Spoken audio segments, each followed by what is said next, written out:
اور اس کے علاوہ آپ کو جو چوتھی ضرورت پڑ سکتی ہے وہ ہو سکتی ہے کہ آپ قرآن پاک کی عربی، حدیث کی عربی، تو اس کے لیے آپ کنٹرول ٹی کریں اور نیو فائل میں جائیں، یہاں پر آپ عربی لکھ دیں،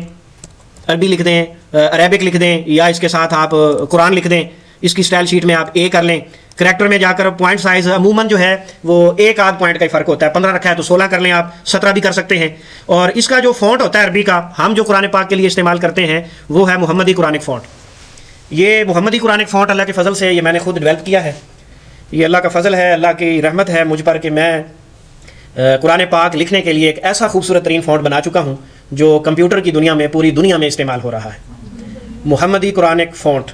muhammadiffonts.com میری ویب سائٹ ہے، جب کبھی آپ کو موقع ملے، ضرورت پڑے تو اسے ضرور دیکھیے گا، اور خصوصاً اس کے اندر ہم نے جو مراحل طے کیے ہیں اس ڈیولپمنٹ کے حوالے سے، جو مشکلات کا ہمیں سامنا آیا ہے اباؤٹ اس کے اندر، وہ ضرور پڑھیے گا تاکہ آپ کو یہ اندازہ ہو کہ ہم کتنی مشکلات میں گھرے رہے ہیں اور کتنا لمبا صبر کیا ہم نے۔ ابھی آپ کو انشاءاللہ دکھاتے ہیں یہ محمدی قرآنک فونٹ کیا چیز ہے۔